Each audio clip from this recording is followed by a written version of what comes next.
As always, Ted, kick us off. Who do you have as your winner of the week? Winner of the week, got to be James Harden. It's starting to make the rounds that after the 24 rights deal is up with the NBA, expansion is expected. 2 spots. Seattle. Maybe they can quit bitching and moaning about their team coming to Oklahoma City. Number 2, Las Vegas, baby. And we know James Harden loves the nightlife. And hell, he may even demand a trade out to Vegas starting right now, as soon as the news came out that it's expected that the expansion spot is going to be in Las Vegas. That is if Harden's still in the league by then. We'll have to wait and see. Do you remember that? I can't remember if it was on Reddit or who did it, but the guy that ended up breaking down the stats of James Harden, Yes. like in the cities with good strip clubs versus the cities with bad strip clubs. Direct correlation, yes. Oh, just an incredible deep dive by that human being. But yeah, and you look at that situation, like, are the 76ers going to pay him? Right? Because he's eligible for an extension, or is he going to play next year? Because he signed a supermax, right? And they've been passing around his contract. How many years are left on it? I think just one. Oh, there's going to be some people that want that expiring chunk of change. But, you know, I think I think everyone kind of knows now that Harden's days of being a max contract guy, they are long gone, right? You say that, but someone's going to pay him that money. He's due $47 million next year, and then he becomes an unrestricted free agent. I mean, that is, for a team that's looking to rebuild, 47 coming off the books, that leaves a pretty massive void that you can go in and clear some things up. But I don't know, man. I feel like, because he's getting up there in age now, and the off season for him, like it's like March before he gets in shape.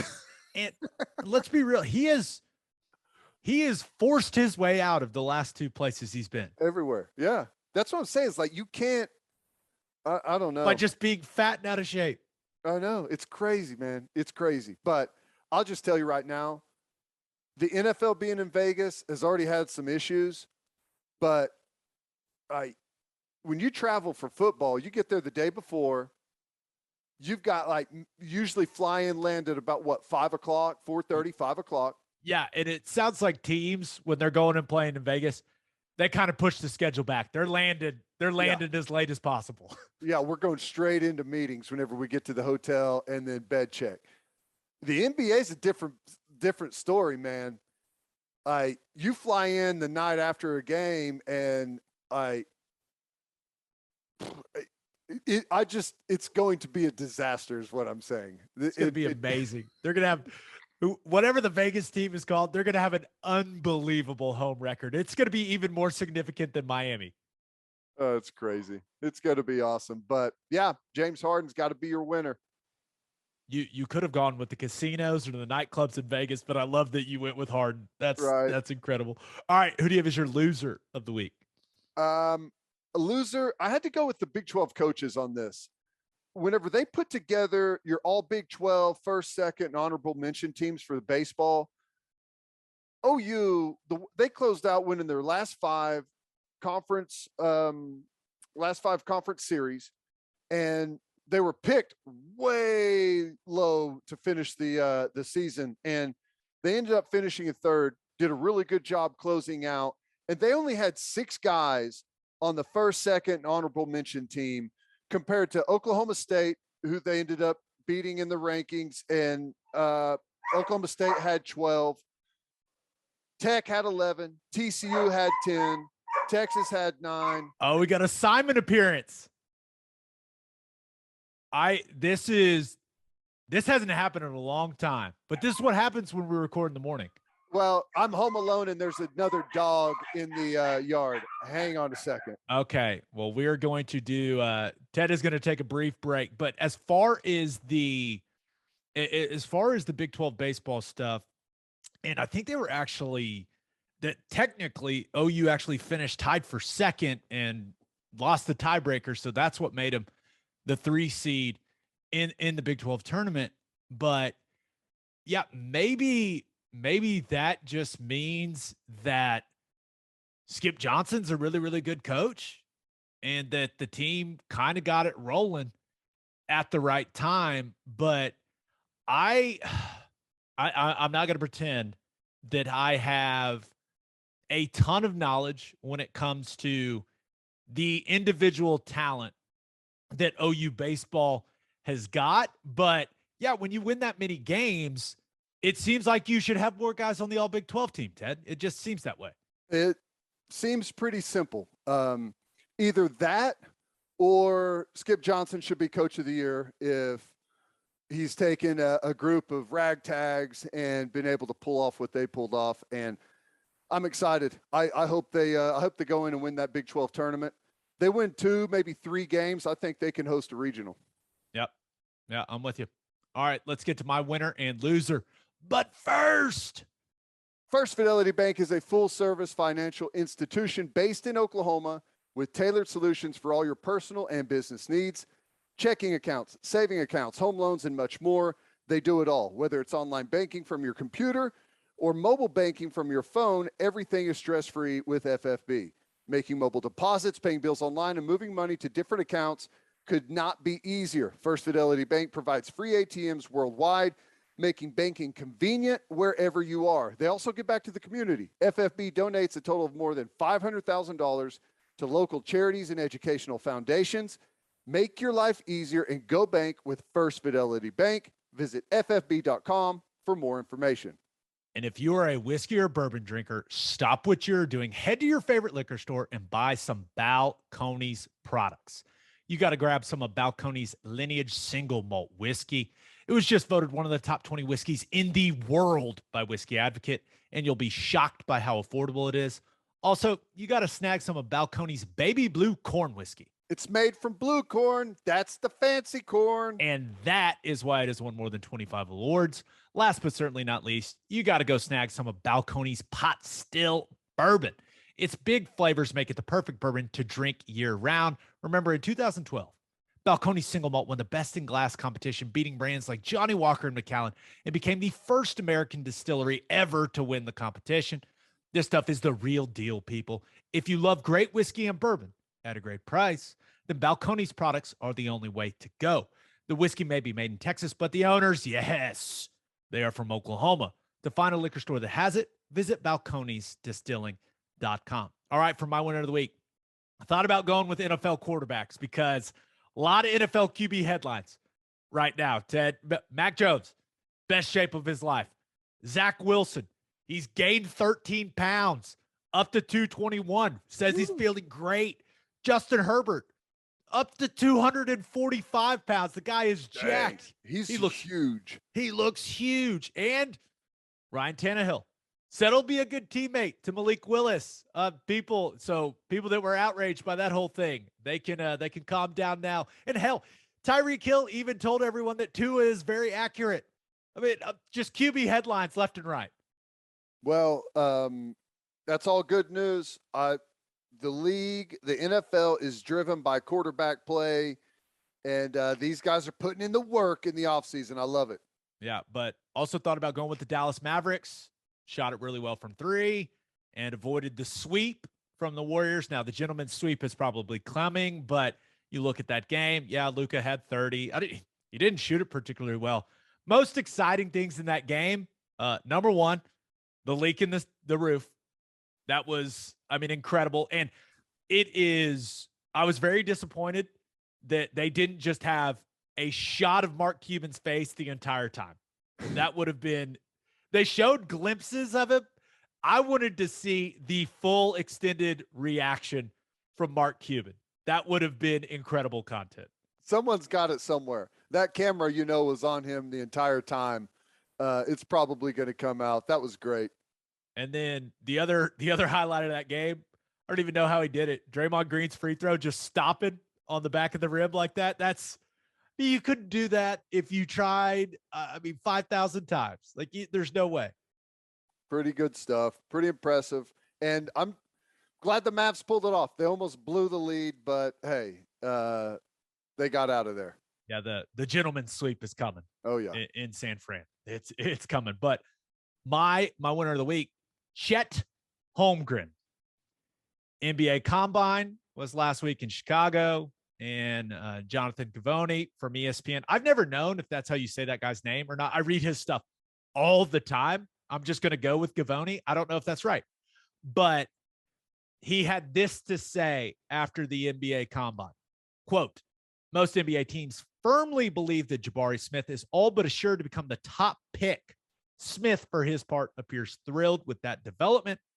So is Chet Holmgren over his looming marriage with the Oklahoma City Thunder, which is also the overwhelming expectation from NBA executives with whom we spoke at the draft combine, end quote.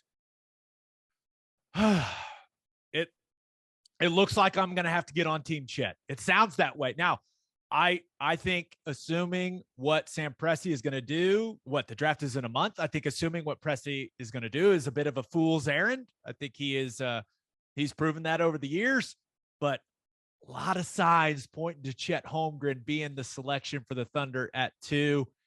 So it sounds like I need to get on the Chet train, right? I've got a month to talk myself into him being a Hall of Fame player. I think I could do it.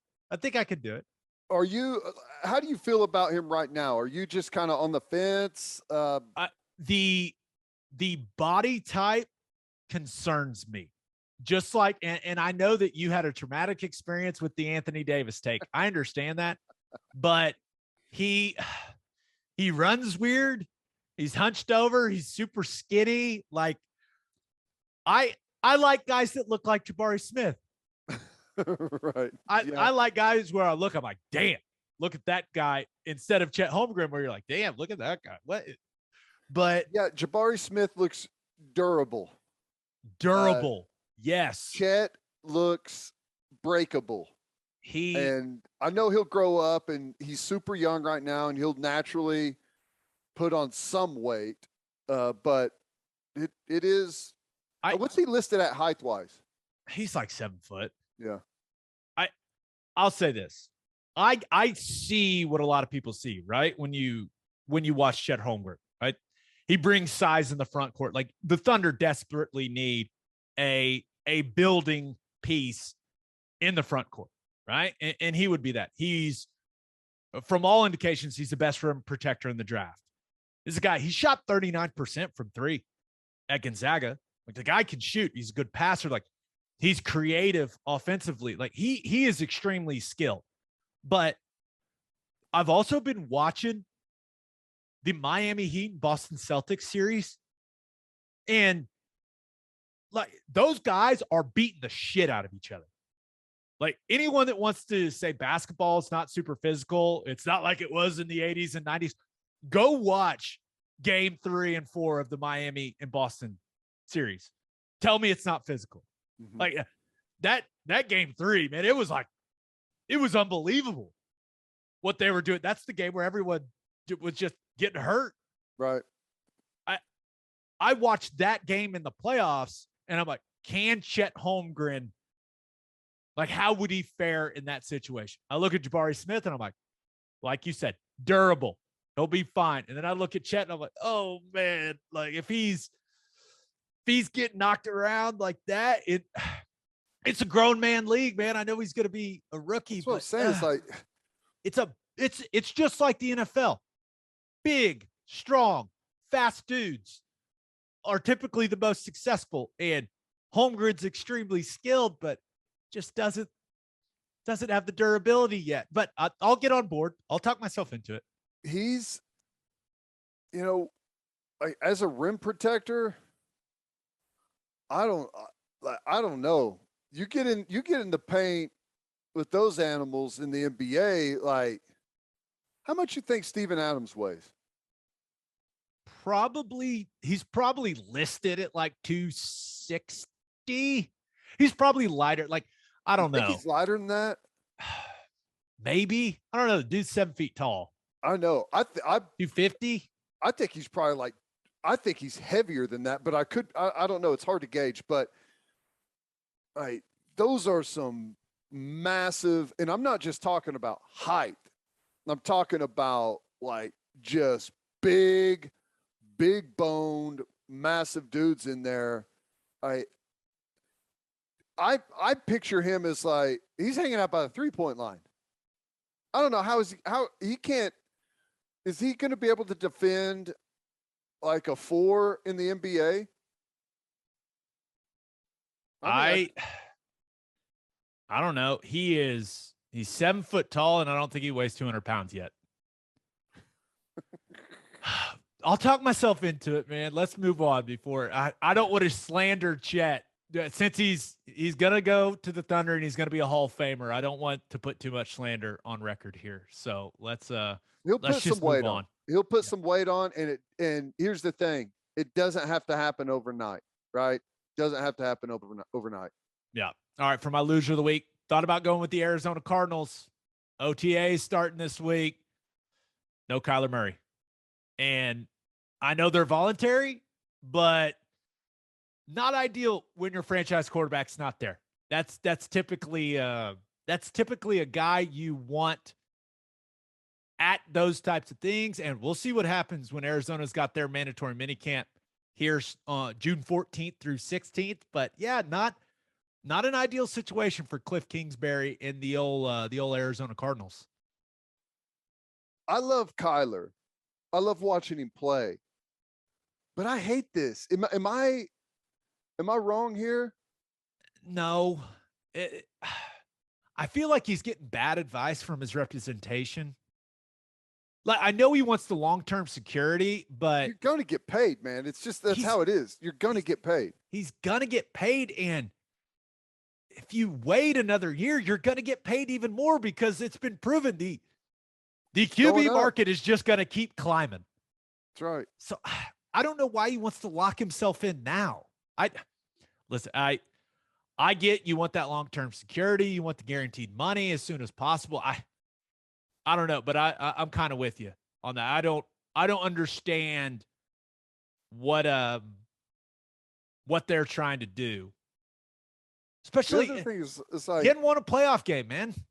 I didn't want a playoff game, but you don't hold out when they're not going to miss you. It doesn't do you any good to hold out of, a non-mandatory. Like, they don't feel any pressure that you're not there for OTAs. They feel pressure if you're not going to play in the season. Like right now, like you're not doing anything but giving yourself, I believe, some bad press. I agree. And remember, they picked up his 5th-year option. So he's got 2 more years under contract with them, this season and next season.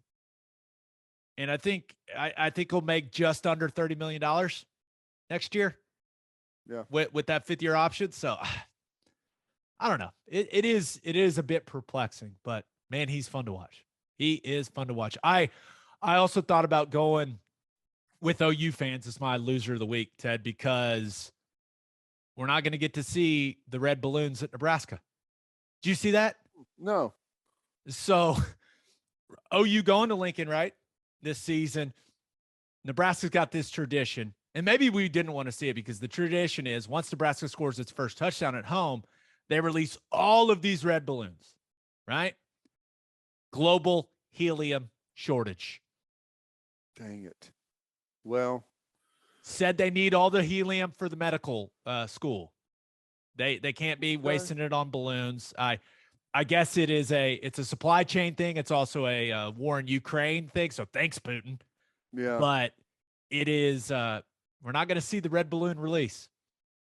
I don't really care to see the red balloon release, but I think it would be awesome to have someone spend a ton of time filling up balloons, a ton of money filling up balloons, only to shut them out at home to where they can't release the balloons. That would be awesome.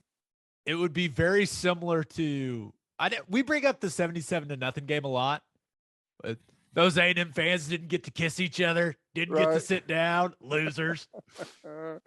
Yeah. Could you imagine that entire crowd just holding the red balloon like, all right, here we go. It just never happened. Waiting. Hold. Yeah, but global helium shortage, man. Dang it. But my loser of the weekend, people that love the NFL Pro Bowl, and there's not many of them, I don't think. I was about to say, I think only the players that get a check for it love the Pro Bowl. But NFL owners will be discussing the future of the Pro Bowl at the league meetings this week. And there are multiple reports that have said that the NFL has talked to players and teams about exploring alternatives to the Pro Bowl league, including elimination of the game. Goodell basically said they need to find another way to celebrate the Pro Bowl players because the game it's not working anymore. And the TV ratings for it are completely terrible. So what ideas do we got? What do we got? What competitions do we want to see these guys compete in? I will throw this out there initially. I and millions of other people love watching the cooking shows, the cooking contest shows, like Chopped. Okay. If you could get me like a Patrick Mahomes versus Josh Allen, like Chopped style competition, or maybe you get like the best quarterbacks and you give them a basket with, I don't know, an onion, a wheel of cheese, some halibut, and possum meat. I don't know, man, and say, all right, make a dish, boys. Here you go. Like I would love to watch that. I'm a big fan of the cooking shows. I always loved like the skills competitions. I thought those were always cool, but man, I'll tell you, I don't know that there's anything that's going to really pull everyone in unless there's something else happening. Like if they did something like during the Super Bowl, or like you need to have, no one's going to show up to watch whatever it is. You need a captive audience. And when you have the Super Bowl, you have a captive audience. So I know the Super Bowl halftime show is a huge deal, but I'm just trying to think of when you could have a captive audience you'd already have people sitting there waiting, and you can present them with something instead of trying to get them to tune in to something that they really can't be invested in. Yeah. I don't know, but I've enjoyed the dodgeball. Dodgeball's been good. Like it's entertaining. Really there's a couple of arguments in NFL locker rooms that I feel are just going to be in those locker rooms forever. Number one, basketball. Right. And there's probably too much risk in it. I understand that. But if we could watch a bunch of Pro Bowlers go at it on the hardwood, there's a lot of guys in the locker room that talk about their hoops game. A lot of guys. And that would be entertaining because it would also give a glimpse to some people that some of the best football players on the planet suck at basketball. It's hilarious to watch. Yeah. Did you see what T.O. said? Well, you do have to take it with you understand who it's coming from, but because T.O. desperately still wants to play in the NFL. But he said, have the current Pro Bowl play against past Pro Bowl people. In football? That's what he said. Oh, my gosh. That's a terrible idea. It's an injury fest waiting to happen. But hamstrings and Achilles popping left and right. The Pro Bowl games we've seen recently. But maybe if you had the current guys go up against some of the older guys or whatever in something where they can compete and you can see some new, like, I guess not new, but old guy. I don't know. That's what he said. It's kind of like how they used to do spring games at places. It was like an alumni game. I guess that's kind of the thought there. But the problem is, like, yeah, Hell no. You age out of football pretty quickly, especially that's going why out there to play. You're not playing against the freshman class. You're playing against the best in the NFL. I'd rather watch these guys play golf against each other than watch them beat up on some old dudes. Like, I agree. One thing I would, and it's maybe just because I love Family Feud. I'd love to watch them like a Family Feud tournament. I'd watch the hell out of that. Family Feud is definitely good. One other idea I had, and it'll never happen, but hey, the league, you can get it sponsored, like a beer Olympics between the guys. Great. Oh, that'd be so would fun. Be great. Dizzy bat relay to finish it off. Dizzy bat relay, a little beer pong. Yeah, that's great. I don't know, but RIP to the Pro Bowl. Seems like it's gone forever and probably the right choice, but I'm sure the NFL will come up with something creative.